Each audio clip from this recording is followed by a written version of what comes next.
Oh, did I look to you? Huh? Did I look to you? Yeah. Well, he's a nice guy. Go ahead. Well, there were a few initiatives over the last few years where we started changing our supply chain organization. The biggest trigger was at the end pretty bad from an operational point of view peak season 2 years ago, where we had all kind of issues from components, supply shortages over to some components which were suffering a flooding, launching 3 hardwares within a short time, which caused us a lot of overstocks. And altogether, we were then struggling, turning around products at the right time. And that made us think about, okay, what can we do short term, but also long term to improve that. So we looked at the transport aspects, transport management systems that were a bit lacking.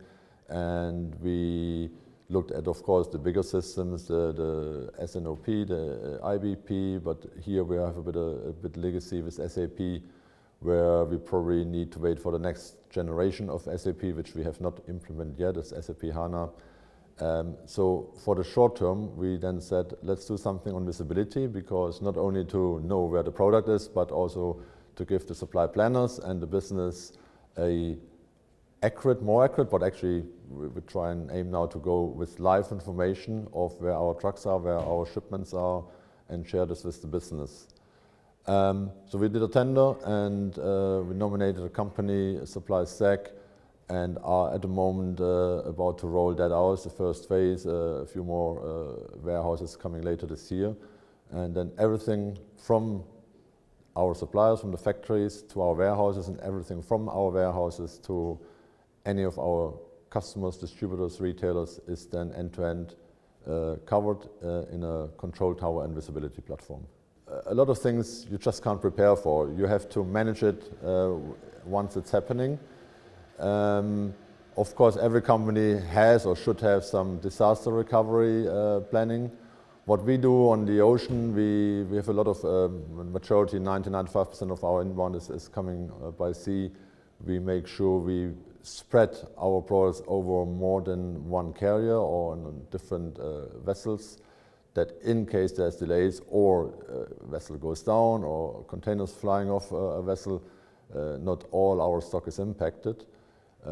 We also look at, say, political impacts, like we're trying to become a bit more independent from manufacturing in China, so we're doing trials in Europe and do some European manufacturing. This is because of the independency of China, but at the same time also have a chance to quicker react to changes in the demand in the markets.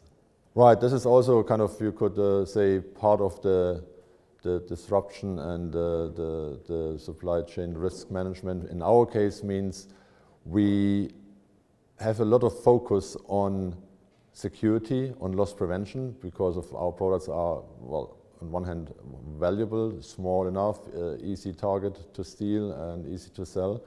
So we put a lot of emphasis on security, but meanwhile we go a step further. We do supply chain risk management. That means we try and anticipate what could happen. We also schedule our launches, ship as late as possible, and to link this now with the digitization, on top of our control tower and visibility platform, we consider to add a resilience tool, which would be just another layer on the existing base platform, where we could cover these aspects and then are in a position to not only react if something happens, but already anticipate by getting more information from other sources and other shippers, other suppliers.